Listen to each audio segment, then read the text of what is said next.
یہاں پر اہم خبر آپ کو دیں، بانی پی ٹی آئی کی توہم پرستی پر اندھے یقین سے متعلق دی اکانومسٹ کی ہوش شبہ رپورٹ۔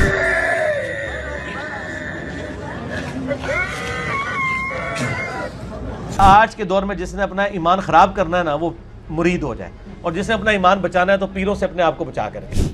آج سے تقریباً 4 روز پہلے 1843 میگزین، جس کا تعلق دی اکانومسٹ سے ریپیوٹیبل پیپر ہے، اس میں ایک آرٹیکل سرفیس کرتا ہے۔ اوون بینٹ جونز، جو کہ ایک ریپیوٹیبل صحافی ہیں جنہوں نے ملٹیپل کتابیں لکھ رکھی ہیں پاکستان کے اوپر، بھٹوز پر، پاکستان کی تاریخ پہ، مرتضیٰ بھٹو پہ، مشرف پہ، وہ اس کو کو آدر کرتے ہیں بشریٰ تسکین صاحبہ کے ساتھ، اور ایک مین سٹریم ڈیبیٹ چلتی ہے جس میں کہا یہ جاتا ہے کہ عمران خان توہم پرستی کا شکار تھے، اور اس کے علاوہ سب کچھ بشریٰ صاحبہ چلا رہی تھیں۔ تو جو نون لیگ والے ہیں وہ صرف آپ کو عمران خان کی کہانیاں سنا رہے تھے کہ یہ کتنا برا تھا، اور اس کے علاوہ جو پی ٹی آئی والے ہیں وہ یہ کہہ رہے تھے کہ یہ آرٹیکل جھوٹا ہے۔ لیکن ہم نے اس سارے مسئلے پہ آج بات نہیں کرنی۔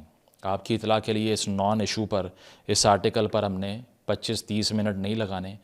ہم نے آپ کو یہ بتانا ہے کہ پاکستانی معاشرے کی نفسیات کیا ہیں، اس کی سائیکالوجی کیا ہے، اور پاکستان بینگ پیرستان، یعنی کہ پیرستان کی طرح کا ایک ملک جس میں ایک ایک آدمی سپرسٹیشس ہے۔ ساتھ ساتھ اس خطے کی تاریخ میں کتنے ایسے سیاسی رہنما آئے جنہوں نے اسپریچول ہیلرز سے اور اسپریچول جو مینٹورز ہیں ان سے پوچھ کر سیاسی فیصلے کیے، اور اس کی تاریخ پری پارٹیشن ایرا کے اندر ہے۔ اس میں صرف عمران خان نہیں آتا، پورا سچ بولیں اس میں نواز شریف صاحب بھی آتے ہیں، اس میں زرداری صاحب بھی آتے ہیں، اس میں بے نظیر صاحبہ بھی آتی ہیں، اس میں مغل ایمپررز بھی آتے ہیں۔ تو آج ہم آپ کو یہ بتائیں گے کہ اس خطے میں پیری مریدی کے کلچر کا کتنا پولیٹیکل انفلوئنس ہے، سیاسی اشرافیہ کا کتنا بڑا حصہ ان حلقوں کو ریپرزینٹ کرتا ہے جو اپنے عوام سے ڈیووشن کی بنیاد پہ ووٹ لے کے، پیسے لے کے اپنی طاقت کو ایکسرسائز کرتے ہیں، اور کس طرح ہمیشہ سے گورے کے ساتھ مل کے انہوں نے لوکلز کو اپریس کیا، اور ساتھ ساتھ یہ کہ ہمارے معاشرے کی نفسیات میں دراصل مسئلہ کیا ہے کہ ہم اتنے سپرسٹیشس لوگ ہیں۔ ایک ریسرچ کے مطابق 45 سے 60% لوگ ہندوستان میں سائیکیٹرسٹ کو دکھانے سے پہلے کسی اسپریچول ہیلر کے پاس جاتے ہیں۔ اور پاکستان کی اگر میں آپ کو کہانی سناؤں تو اس آرٹیکل پہ میں سب سے اینڈ پہ آؤں گا، لیکن پہلے میں نے آپ کو تاریخ سنانی ہے، اسپریچول ہسٹری آف پاکستان's پالیٹکس، ٹھیک ہے؟ یہ اپنے ذہن میں رکھیں کہ ایک ہوتی ہے اکنامک ہسٹری، ایک پاکستان کی آبجیکٹیو ہسٹری کی کوشش ہوگی، لیکن یہ ایسا ملک ہے جس کی اسپریچول ہسٹری بھی ہوتی ہے، ٹھیک ہے؟ تو پاکستان کے اندر ایک انکویسٹنیبل اوبیڈینس یہ لوگ انجوائے کرتے آئے ہیں ہمیشہ سے۔ کسٹوڈین جو ہوتے ہیں شرائنز کے، سجادہ نشین جن کو کہا جاتا ہے، ان کا ایک بہت لارجر پولیٹیکل انفلوئنس رہا ہے۔ اب کی میں اگر بات کروں تقریباً 600 کے قریب شرائنز ہیں پنجاب کے اندر، جس میں سے 64 جو ہیں ریسرچ کے مطابق ڈائریکٹلی پولیٹیکل ایفیلیشنز رکھتے ہیں، یعنی کہ آپ یہ سمجھ لیں کہ پنجاب میں 64 سیٹیں یا ایم پی ایز کی یا ایم این ایز کی ڈائریکٹلی ان کے شرائنز اور ان کے فالوور کے ووٹ سے ایسوسیٹڈ ہیں۔ 64 از اے بگ نمبر۔ اس کے ساتھ ساتھ 2013 کی اسمبلی کی ایک ریسرچ ہے جس میں 16% جو ممبرز تھے اسمبلی کے، 16% ممبرز تھے وہ پیر فیملی سے آئے تھے، جہاں پر آپ نے اکثر دیکھا ہوگا کہ مرید آتا ہے اور وہ سلام لیتے ہوئے نا V8 کی چابی دے کے چلا جاتا ہے کہ مرشد ہے تا ڈیلی لے کے آیا وہاں۔ اسی لیے ہمیں بہت سے لوگ کہتے تھے کہ یار چھوڑو یہ کاروبار کرو، اس سے اچھا تو کوئی کاروبار نہیں ہے، جائیدادیں بنیں گی، طاقت آئے گی، سیاست کرو گے، اور اس کے علاوہ کوئی تنقید بھی نہیں کرے گا، نہ کوئی ٹیکس مانگے گا، نہ ٹیکس کا نوٹس آئے گا آپ کو۔ اور اس کے علاوہ آپ کو یہ چیز نظر آئے گی کہ جو ہائیلی سپرسٹیشس لوگ ہوتے ہیں وہ ایندھن بنتے ہیں ان لوگوں کی سیاسی طاقت کا۔ بہت سے خاندان ہیں، ایک ایک کا نام لینا مقصود نہیں ہے۔ فیصل صالح حیات صاحب کو دیکھ لیجئے، شاہ محمود قریشی صاحب کے خاندان کو دیکھ لیجئے، وہاں کنگھیاں ہوتی ہیں بالوں میں۔ اس کے علاوہ آپ کو اور بہت سی فیملیز پاکستان کے اندر ملیں گی جو پولیٹیکل انفلوئنس، پیر پگارا کی طرح کے لوگ جو وہاں سے اپنا پولیٹیکل انفلوئنس ڈرا کرتے ہیں۔ تو ایک عام تاثر یہ ہے کہ معاشرے میں اگر آپ کو ایکسیپٹنس چاہیے تو آپ نے کسی نہ کسی پیر کے ساتھ ایسوسیشن اپنی رکھنی ہے۔ بہت سے لوگوں کو آپ نے یہ کہتے ہوئے سنا ہوگا، جس چیز کا اسلام سے بھی کوئی تعلق نہیں ہے، کہ اگر تمہارا کوئی پیر نہیں ہے تو تم فارغ ہو، تم تو ایکس کمیونیکیٹڈ ہو، تمہیں تو انسان نہیں سمجھنا چاہیے۔ تو اس طرح سے پولیٹیکل ایکسیپٹنس حاصل کرنے کے لیے بہت سے سیاسی لیڈران، بہت سے بادشاہوں نے اپنے ادوار کے اندر جا کے چکر بھی لگائے, اسپریچول گائیڈنس بھی لی, سیاسی فیصلہ سازی میں لوگوں سے پوچھا کہ بابا جی تسی دسو کی کرنا ہے, آپ بتائیں کہ ہمیں کیا کرنا چاہیے. اور اس میں یہ کہنا صریحاً زیادتی ہوگا کہ جو عمران خان نے کیا ہے وہ بڑی اچنبھے کی بات ہے, بڑی حیرانی کی بات ہے. میں نے ہمیشہ یہ کہا ہے کہ معاشرے کا 99% جو گند ہوتا ہے نا آپ کے سیاستدانوں میں بھی وہی پایا جائے گا. عمران بھی اسی معاشرے سے نکل کے آیا, نواز بھی یہیں سے آیا ہے, اور پیپلز پارٹی والے, بے نظیر صاحبہ, سب لوگ اسی معاشرے سے نکلے ہیں نا. How is it possible that they don't project the evils that we have. So to isolate Imran Khan in this regard is unjust. شروع کرتا ہوں مغل ایرا سے. تو جناب ظہیر الدین بابر جب اس کا بیٹا ہمایوں بیمار ہوتا ہے اور بستر مرگ پر ہوتا ہے, کہا جاتا ہے کہ بیٹے کی ڈیتھ ہو جائے گی, تو وہ ایک پیر سے مشورہ کرتے ہیں, اور اس کے بعد میں یہ بھی کہانی ہے کہ اس نے چکر کاٹے اس کے بیڈ کے جہاں بیٹا لیٹا ہوا تھا, اور یہ کہا ڈیوائن انٹرونشن ہوئی, اور یہ دعا کی پیر کے توسط سے کہ میری جان لے لیں اور اس کی جان جو ہے وہ بچ جائے. تو ہوا اس طرح سے کہ بابر جو ہے اس کی جان چلی گئی, ہی ڈائیڈ, ہمایوں ریکور ہو گیا, اور یہ کہانی آپ سب کو معلوم ہے. اس کے علاوہ اکبر کے پیر صاحب بھی تھے جن کا نام سلیم چشتی تھا, اور جو اپنے بچے کو جو ہے نا وہ ہیل کروانے کے لیے سلیم چشتی صاحب سے مشورے کیا کرتے تھے. اب یہ کوئی بنی گالہ میں تو رہتے نہیں تھے, ٹھیک ہے, تو یہ اس خطے کی نفسیات ہیں سینکڑوں سال پہلے سے. اور ساتھ ساتھ یہ کہ آپ کو پھر گورے کے ٹائم کے اندر نا ایک پریولنس دکھائی دے گی ان شرائنز کی, کیونکہ جناح صاحب بھی جا کر وزٹ کر کے آئے تھے ان پیروں کو, because they used to hold certain political influence. ان کا سیاسی انفلوئنس کیسے بنا اب یہ سنیں. گورا جو ہے ان کو انسینٹیوائز کرتا تھا, یعنی کہ لوکل عوام کو دبانے کے لیے نا ان کی خدمات حاصل کیا کرتا تھا کہ تم اپنے مریدوں کو لگاؤ چونا, ان کو بیوقوف بناؤ, ہم سے لو زمینیں, اور انہیں یہ کہو کہ انقلاب لانا حرام ہوتا ہے. 1857 کی جنگ آزادی میں جب ریبیلین ہوا اس خطے کے اندر, تو ان میں سے بہت سے پیر حضرات تھے جنہوں نے یہ فتوے صادر فرمائے اور الائنس بنا کر یہ کہا کہ گورے کے خلاف جو ہے وہ بغاوت کرنا حرام ہے. آن ریکارڈ ہے, چیزیں جا کے پڑھ سکتے ہیں. اور ہمیشہ سے کلونیل ماسٹرز کے درمیان اور لوگوں کے درمیان انہوں نے ایک پل کا کردار ادا کیا ہے تاکہ ان کا تسلط قائم رہے, ہماری روٹی بھی چلتی رہے اور عوام بھی محکوم اور جاہل رہیں. اور اسی لیے آپ دیکھیے پنجاب لینڈ ایلینیشن ایکٹ آتا ہے 1900 میں, جس کے تحت یہ گورے نے لیجسلیٹ کروا دیا, قانون سازی کر دی. کیا قانون سازی کی کہ جو زمین ہے وہ جو زرعی طبقات ہیں, زرعی طبقات, ایگریکلچرل ٹرائبس, وہ ان سے نان ایگریکلچرل ٹرائبس کو کنورٹ نہیں ہو سکتی, یعنی کہ ساری زندگی کے لیے نسل در نسل زمینیں الاٹ کر دیں. اس میں سے بہت سے انہی لوگوں کا نام تھا جنہوں نے یہ زمینیں اپنے آستانوں کے ارد گرد لپیٹ لیں. اور پیٹرنیج جو آیا کرتا تھا, یعنی کہ وہ کیا ہے, لوگ آ کے پیسے دے رہے ہیں, ٹھیک ہے, لاکھوں کروڑوں روپے کما رہے ہیں, تو اس کے بعد میں الیکشن لڑنا کون سی بڑی بات ہے. قافلہ بناؤ V8s کا, لینڈ کروزرز میں پھرو, ووٹ خریدو, پارلیمنٹ میں بیٹھو, لوگ آپ کے گھٹنوں کو ہاتھ لگائیں گے, انہی کو پاگل بناؤ اور ان کے سامنے ایک ڈیمی گاڈ بن جاؤ, کوئی سوال نہیں کرے گا آپ سے. اور ساتھ ساتھ یہ انشور کرو کہ ان میں کبھی شعور نہ آ سکے تاکہ وہ ہمیشہ آپ کے غلام رہیں. تو اس طرح سے ان لوگوں نے اتنی امپاورمنٹ حاصل کی. 1920 میں لمیٹڈ الیکٹورل پارٹیسپیشن الاؤ کی گورے نے, تو یہ الیکشن میں بھی آ گئے.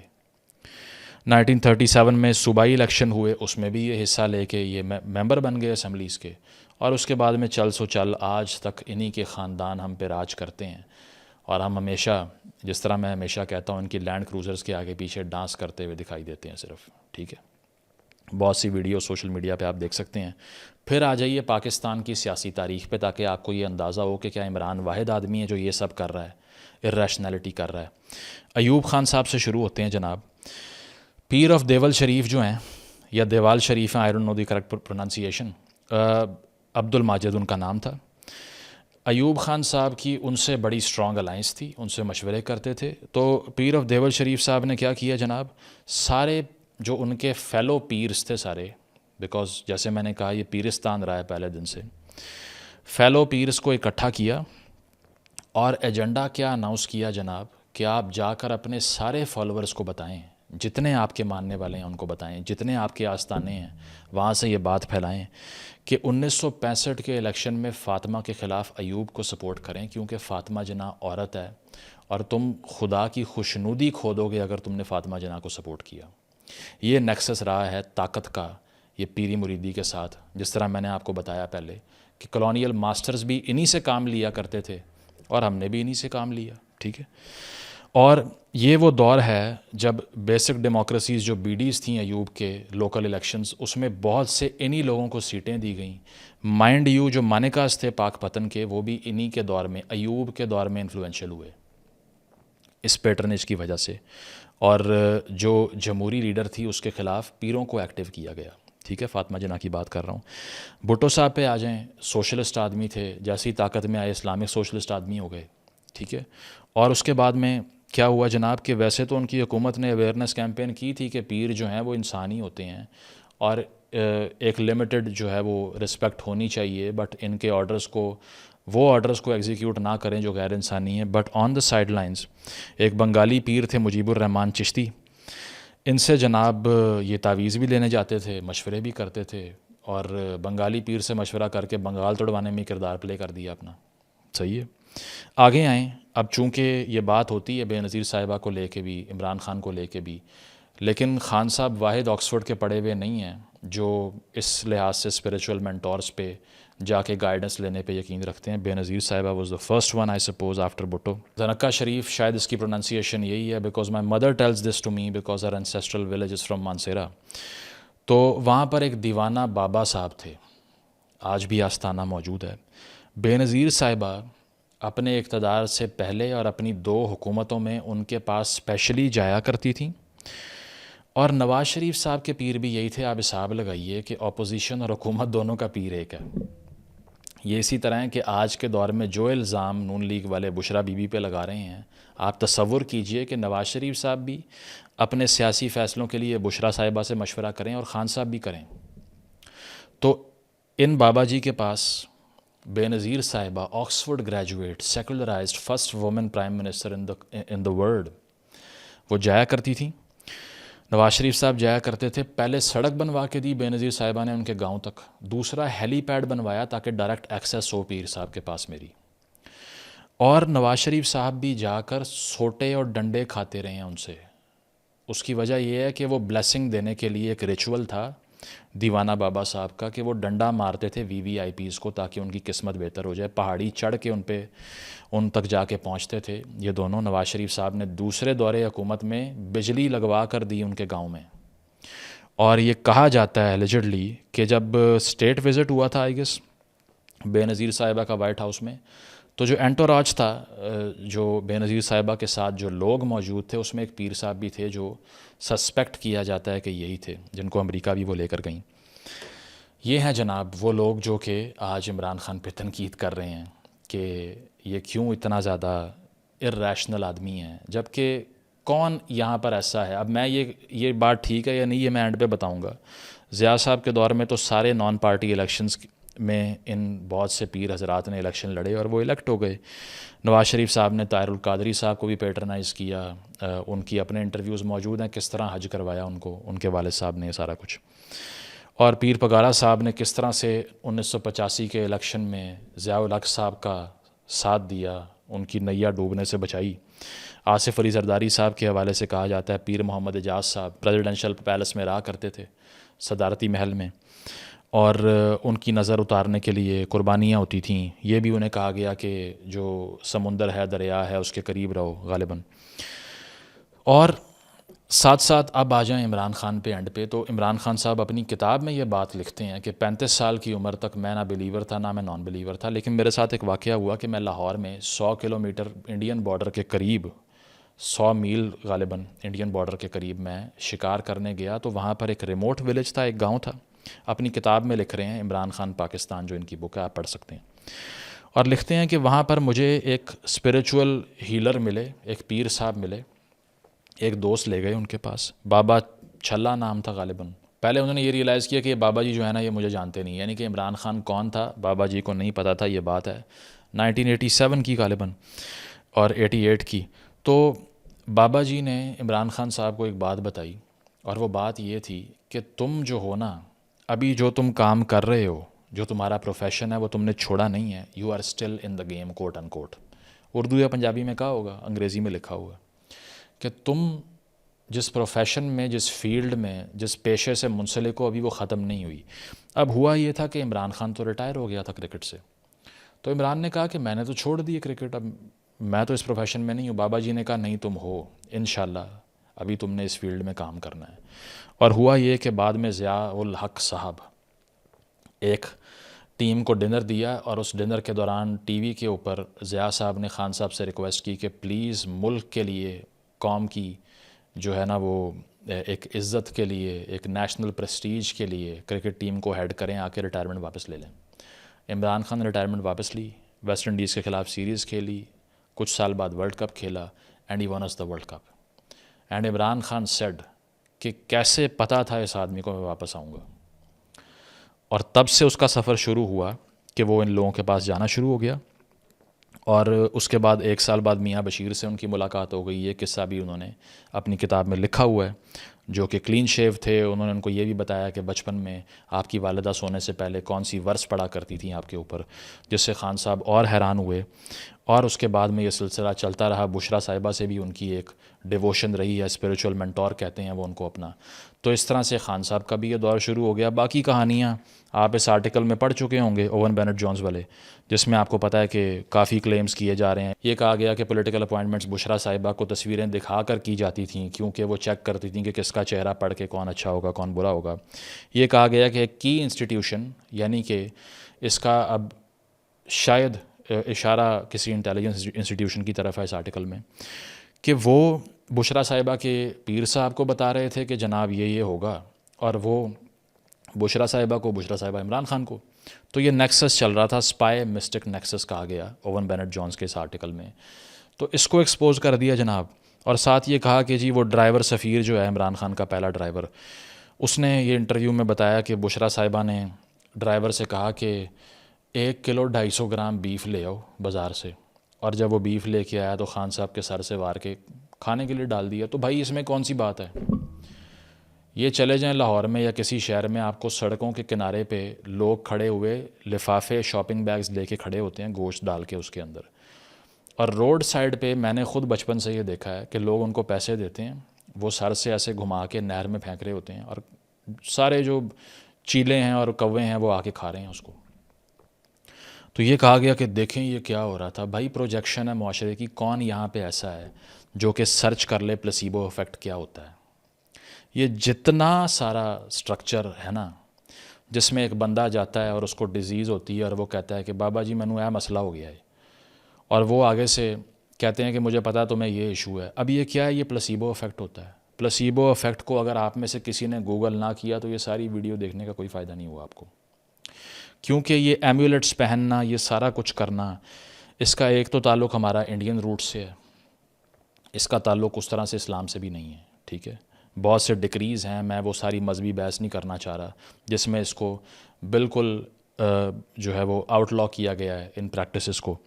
اور ساتھ ساتھ یہ کہ پلاسیبو افیکٹ اب کیا ہوتا ہے؟ ایک ایسا phenomena in which a person experiences real measurable improvements in symptoms despite receiving a treatment with no active physiological properties. یعنی کہ میں کسی پیر کے پاس جا رہا ہوں, اور اگر میں نے دماغ میں سوچا ہوا ہے نا کہ اس کے پاس جانے سے مجھے آرام آ جائے گا, تو میرے فزیکل سمٹم بھی چینج ہوں گے. نیورو سائنس اس بات کو مان چکی ہے کہ پلاسیبو افیکٹ جو ہے اس کے بایولوجیکل کانسیکوینسز ہوتے ہیں. اگر میں نے یہ سوچا ہوا ہے نا مجھے اس آدمی سے آرام آنا ہے, ایون ڈاکٹر ہی کیوں نہ ہو, میری فزیولوجی بھی اس سارے پروسیجر کو ہیلپ کرنے لگے گی, because I have accepted this man as my healer. اتنی سائنس ہے صرف. ایک گوگل نہ کرنے کی وجہ سے 300-400 سال سے جو سلیوری چل رہی ہے وہ اب بھی کنٹینیوڈ ہے, جس میں کوئی شف والا ہے, کوئی سوٹے مار رہا ہے, کوئی چپلیں مار رہا ہے. پاک پتن میں آپ کو پتہ ہے سجدہ بھی کیا تھا جا کے ننگے پاؤں چل کے خان صاحب نے, اور یہ بے نظیر صاحبہ کی کہانی بھی آپ کو سنا دی, نواز شریف صاحب کی بھی سنا دی. کوئی پہاڑی چڑھ رہا ہے, کوئی ڈنڈے کھا رہا ہے, اور ساری ریاست جو ہے نا اس ریشنل مینٹالٹی سے چل رہی ہے. اور آپ کو یاد ہوگا میں نے پہلے بھی ایک ویڈیو میں بتایا تھا کہ یہ صرف یہاں تک محدود نہیں ہے، اس کا تعلق فیئر سے ہوتا ہے. جو خوف کھانے والی شخصیات اور نفسیات ہوتی ہیں وہ بھاگتی ہیں ایسے لوگوں کی طرف تاکہ وہ ایک سیف گارڈ پرووائڈ کر دیں. راسپوٹن کی اگزامپل ہے جو سائبیریا کا ایک عام سا کسان تھا، نام مشہور ہوا. زار نکلس II جو کہ رشیا کی رائل فیملی تھی، بادشاہوں کا خاندان تھا، انہوں نے اور ان کی جو بیگم تھی زارینا الیگزینڈرا، ان دونوں نے راسپوٹن کو اپنے پاس بلایا. بیٹا جو تھا اس کو ہیموفیلیا ایک ڈیزیز تھی، خون کی بیماری تھی. راسپوٹن نے کوئی ایسا دم کیا کہ وہ ٹیمپرری آرام آ گیا، وہ قریب ہو گیا بادشاہوں کے. اس شاہی خاندان کے قریب ہو کے اس نے پوری ریاست کا بیڑا غرق کر دیا. اور کیا کیا جناب، ایک تو اس کے سکینڈلز اتنے، الکوہولزم سے بھرپور زندگی گزاری، خواتین کو ابیوز کیا، کیبنٹ منسٹرز بیٹھ کے وہ چوز کر رہا تھا راسپوٹن. اور اس کے علاوہ فرسٹ ورلڈ وار میں بھی دھکیلنے کے لیے اس نے کہا ہاں جی ہم آپ کے ساتھ ہیں، خدائی طاقتیں بھی آپ کے ساتھ ہیں. وہ جنگ پہ چلے گئے، رشیا آدھا تباہ ہو گیا، ریولوشن آ گیا. بہت سے لوگوں نے کہا راسپوٹن کی وجہ سے ہوا ہے یہ. اس کی جو بیوی تھی الیگزینڈرا وہ اندھا اعتماد کرتی تھی اس آدمی کے اوپر. تو اس طرح کی حرکات جو ہیں جو ہمارے ساری سیاسی لیڈرز نہیں کرتے، یہ پاکستان کے عوام کی نفسیات ہیں. بہت سے لوگوں کو میں نے یہ کہتے سنا ہے کہ اگر تم اس چیز پہ تنقید کرو گے یا تمہیں اگر لگتا ہے کہ یہ غلامی ہے تو پھر اس کا مطلب یہ ہے کہ تم بالکل بھٹکے ہوئے، تمہیں شرم آنی چاہیے. حالانکہ ان تمام پریکٹسز کا دور دور تک کوئی تعلق ریلیجس ڈاکٹرن سے نہیں ہے. ایک کوٹ مجھے بہت بہترین لگتا ہے والٹیر کا، کہتا ہے superstition is to religion what astrology is to astronomy the mad daughter of a wise mother. کہتا ہے توہم پرستی مذہب سے اگر نکال لی جائے تو وہ اسی طرح ہیں جس طرح ایسٹرانومی سے ایسٹرالوجی نکال لی جاتی ہے، یعنی کہ فلکیات کی سائنس میں سے جو زائچے دیکھنے والی چیز نکال لی جاتی ہے نا، اس طرح ہی مذہب کو کچھ لوگ توہم پرستی تک محدود کر دیتے ہیں. اور ساتھ ساتھ یہ کہ وہ کہتا ہے the mad daughter of a wise mother, یعنی کہ مذہب میں وزڈم مل جائے گی آپ کو، لیکن مذہب کی جو میڈ ڈاٹر ہے، میڈ ڈاٹر کسے کہہ رہا ہے؟ سپرسٹیشن کو، توہم پرستی کو. تو بات یہ ہے کہ اس میں سے اگر آپ نے وزڈم لینی ہے آپ وہ لے لیں، لیکن اگر آپ نے اس کا یہ بنانا ہے جو کہ ہمارے یہاں تمام سیاسی لیڈرز نے بھی کیا، عوام بھی کرتے ہیں. بہت سے لوگوں کو میں ذاتی طور پہ ایک خاندان کو، ایک کیس کو جانتا ہوں. بیٹے کو برین ٹیومر تھا، ٹھیک ہے، پوری دنیا کے لوگ کہہ رہے ہیں کہ سکین کراؤ، کہیں لے کے جاؤ. پتہ نہیں 4 گھنٹے گاڑی چلا کے اس کو ایک پیر صاحب کے پاس لے جا کے ڈال دیا، وہیں پہ ڈیتھ ہوئی اس کی. ہزاروں لاکھوں اگزامپلز ہیں، زندگیاں ضائع کر دیں ایسی جگہوں پہ جا کے لوگوں نے. دوا نہیں کھائی، سکین نہیں کرایا، سی ٹی سکین نہیں کرایا، سائنس پریکٹس نہیں کی. انجینئر صاحب بالکل ٹھیک کہتے ہوتے تھے کہ ان سب میں سے کسی کو جا کر کہو کہ میری ٹانگ اگا دیں، اگر بازو کٹ گیا وہ اگا دیں میرا. آپ تو ایک لحاظ سے اپنے بلیف کو ٹارنش کر رہے ہو اگر آپ خدا اور اپنے درمیان اور انٹیٹیز کو لے آتے ہو. کہاں گئی آپ کی امپاورمنٹ؟ اپنا دماغ کدھر گیا؟ آپ کی سول اٹانومی جو مذہب نے آپ کو رائٹ دیا ہے کہ اپنے دماغ کا استعمال کریں، کدھر گئی وہ؟ کہیں نہیں پتہ آپ کو. اور اس کی بیسز میں کیا ہے؟ خوف اور فیئر اور نان انڈرسٹینڈنگ. یہ جو ڈاگمیٹک سلمبر جو ایمینوئل کانٹ نے ورڈ بولا تھا نا، یہ وہ ڈاگمیٹک سلمبر ہے. یہ آپ کی آنکھوں کے سامنے ایک ایسی دھول ہے، اس سپرسٹیشن کو ہٹاؤ گے نہیں تو نہ مذہب پریکٹس کر سکتے ہو، نہ سائنسز پریکٹس کر سکتے ہو، نہ معاشرے میں کچھ کر سکتے ہو. رسل کہتا ہے why I'm not a Christian میں، quote and quote, fear is the main source of superstition and one of the main sources of cruelty. خوف جو ہے وہ توہم پرستی کی بنیاد ہے، اور ساتھ ساتھ خوف ہی جبر کی، ظلم کرنے کی بھی بنیاد ہے. ہمیشہ وہ آدمی میس مرڈر کرے گا، لوگوں کو کنٹرول کرے گا، ان کے منہ بند کرے گا جس کو خوف ہے. مجھے اگر میں طاقتور ہوں نا، مجھے کوئی فرق نہیں پڑتا what ever any one says about me. Cruelty کی بنیاد بھی خوف، توہم پرستی کی بنیاد بھی خوف. اگر آپ کے مذہب نے آپ کو امپاور نہیں کیا، نڈر نہیں بنایا، تو پھر آپ اپنے آپ سے سوال کریں گے کیا آپ اس سے انصاف کر رہے ہیں اپنے مذہب کے ساتھ یا نہیں کر رہے. اور اس کے علاوہ والٹیر یہ کہتا ہے those who can make you believe absurdity can make you commit atrocities. جو لوگ آپ کو غیر معقول لا یعنی باتوں پہ یقین کروا سکتے ہیں، وہ آپ کے ہاتھ سے بے تحاشا ظلم بھی کروا سکتے ہیں.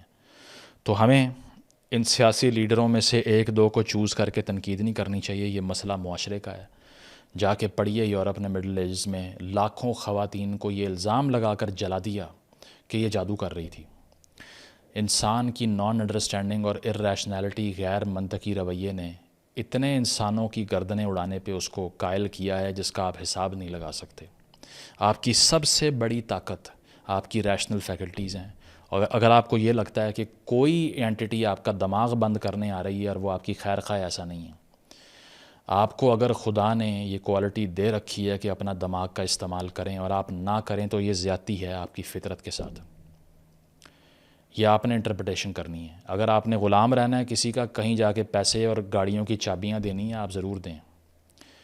لیکن دوستویفسکی نے کہا تھا نا، your biggest sin, your worst sin is that you have destroyed yourself for nothing.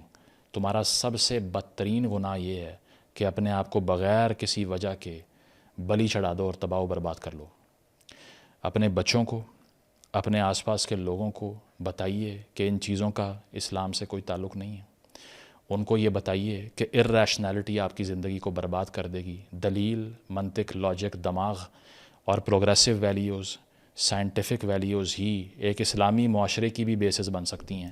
یہ سب کچھ سیکولرزم سے ایسوسیٹ نہ کرو. ان کی کوئی کولیجن نہیں ہے آپس میں. جا کے پڑھو تھیولوجینز کو بھی، اور جا کے پڑھو ان فلاسفرز کو جو کہ مذہبی بھی تھے، فلسفہ بھی کر رہے تھے. ٹامس ایکوائنس کو پڑھ لو جا کے، ٹھیک ہے. اور سب سے عام بات، سورن کیرکیگارڈ کو پڑھو جو کہتا ہے کہ فیتھ میں ریشنالٹی پریکٹس کرنے کے میدان سے اس کو دور رکھنا چاہیے. دونوں میدان مختلف ہیں. اگر ہم نے اپنی سیاسی تاریخ سے کچھ سیکھنا ہے تو وہ یہ ہے کہ ایسی لیڈرشپ کو ووٹ دیں جن کے دماغ تگڑے ہوں، جو کہ دماغ سے سوچتے ہوں، جو وہ فلاسفر کنگ ہوں جو کہ دماغی طور پہ آپ سے بہتر سوچ رکھنے کی بنیاد پہ منصب پر آ کر بیٹھیں، نہ کہ کیمراز کے سامنے نماز پڑھ کے تسبیح کھڑکا کے کان میں یہ کہہ کے کہ اسلامک ٹچ دینا تاکہ آپ کو بیوقوف بنایا جائے. Thank you.